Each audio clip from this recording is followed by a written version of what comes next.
என்னை நேற்று அம்மா அவர்கள் கட்சியை விட்டு அடிமட்ட உறுப்பினர் நிலையிலிருந்து விலக்கியிருக்கிறார்கள். இந்த செய்தி எனக்கு வியப்பாக இருந்தது. நம்முடைய தொலைக்காட்சி நண்பர்கள் தான் இந்த செய்தியை எனக்கு இரவு 9:45 மணிக்கு தெரிவித்தார்கள்.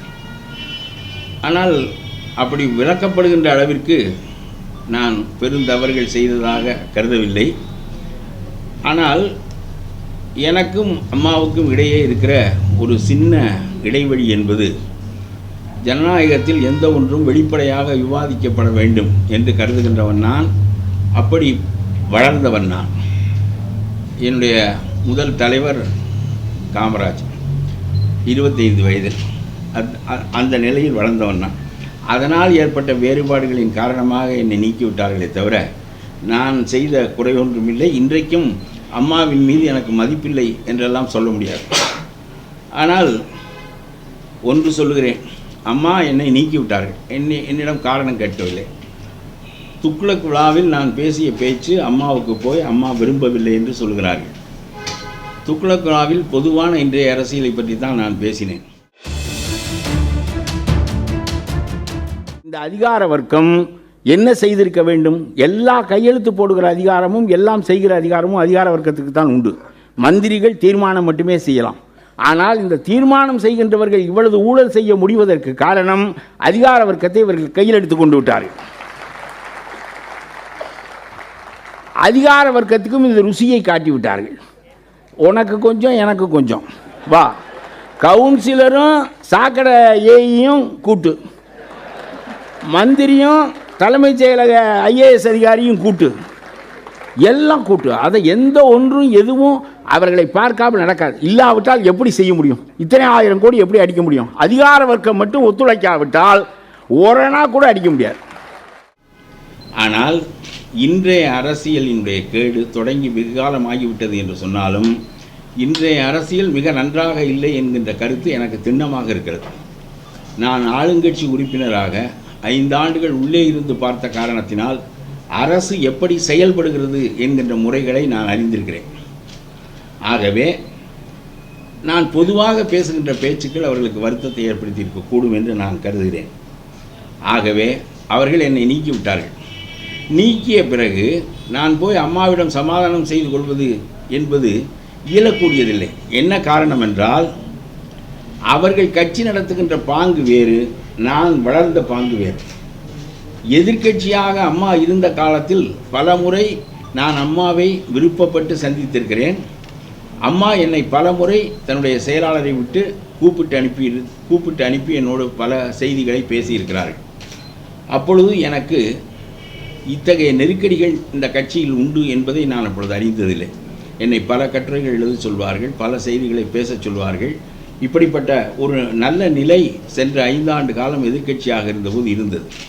ஆளுங்கட்சியான பிறகு அவர்களிடம் அதிகாரிகள் தான் நெருங்க முடிந்ததே தவிர நாங்கள் நெருங்கவோ ஒரு கருத்தை சொல்லவோ முடியவில்லை. அந்த நிலையில் இப்பொழுதும் நான் எதையெல்லாம் இந்த ஒரு 40-30 ஆண்டுகள் அரசியலில் அனுபவப்பட்டவன், சின்னவன் தான் நான். அனுபவப்பட்டவன் என்கின்ற முறையில் சிலவற்றை சொல்ல வேண்டும் என்று நினைத்தால் அதற்கு பொதுக்குழு இடம் கொடுக்காது, செயற்குழு இடம் கொடுக்காது, நம்முடைய சட்டமன்றமும் இடம் கொடுக்காது. அது எனக்கு ஓப்பானதில்லை. ஒன்று பொதுக்குழுவில் பேச வேண்டும், சட்டமன்றத்தில் பேச வேண்டாம். ஒரு ஆளுங்கட்சிக்கு எதிராக ஒரு உறுப்பினர் சட்டமன்றத்தில் பேசுவது என்பது சரியானதில்லை.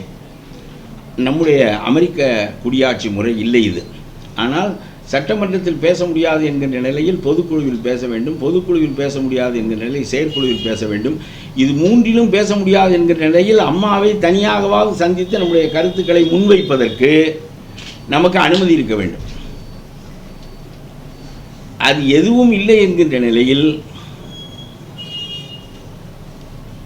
ஆடு மாடுகளை மேய்ப்பது போல தொண்டர்களை மேய்ப்பது என்கின்ற முறை எனக்கு பழக்கப்பட்ட முறை இல்லை.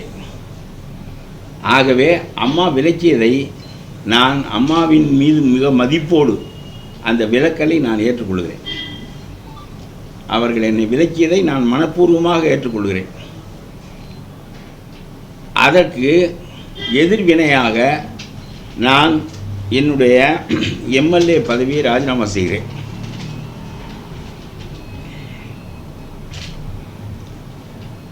அதற்கு காரணம், அவர்கள் விலக்குவார்கள் என்று நான் நினைக்கவில்லை, விலக்கிவிட்டார்கள். அதற்கு பிறகு சில காலமாக இருந்தாலும் நான் இந்த எம்எல்ஏ பதவியை வைத்திருப்பது என்பது நெறி சார்ந்த அரசியல் இல்லை.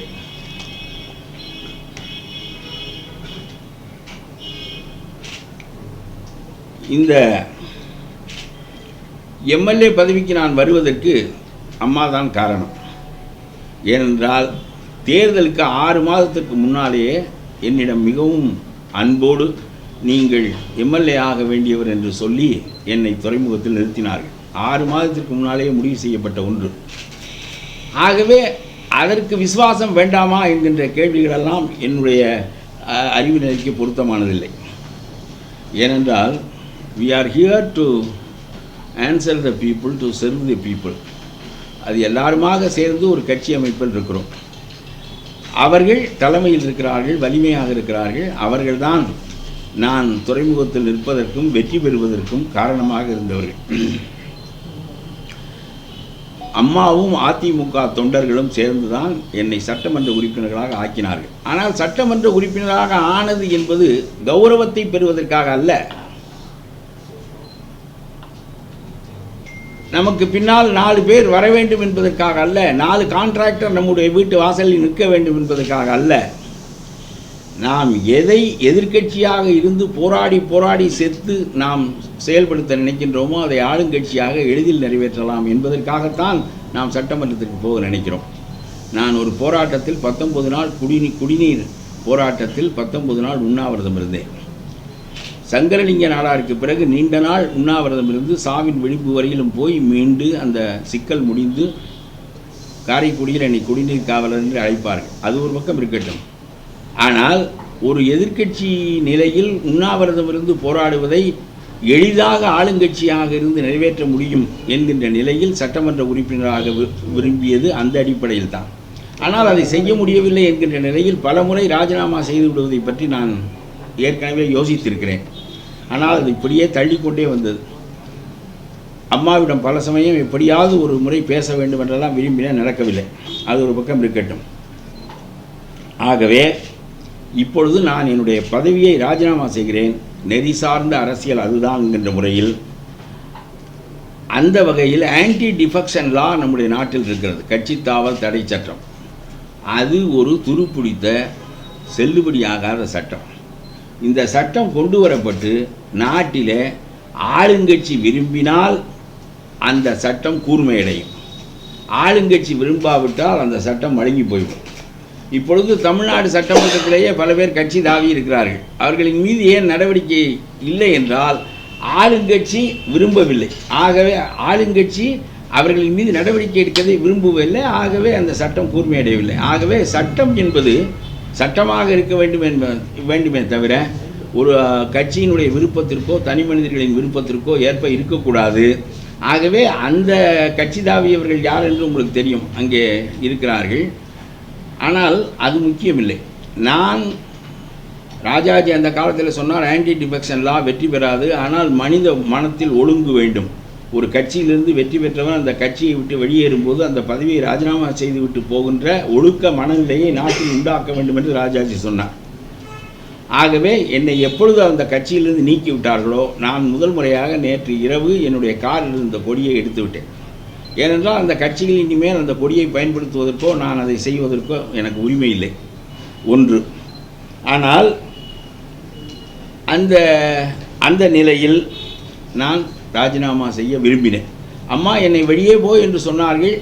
ஆனால் இன்றைக்கு ஒரு கட்சி ஒரு மனிதனை வெளியேற்றினால், இன்றைக்கு இருக்க ஆன்டி டிஃபெக்ஷன் லா என்ன என்றால், ஒரு கட்சி ஒரு மனிதனை வெளியேற்றினால் அவன் பதவியை இழக்க மாட்டான், அவனாக போனால் பதவியை இழந்து விடுவான் என்கின்ற நிலை.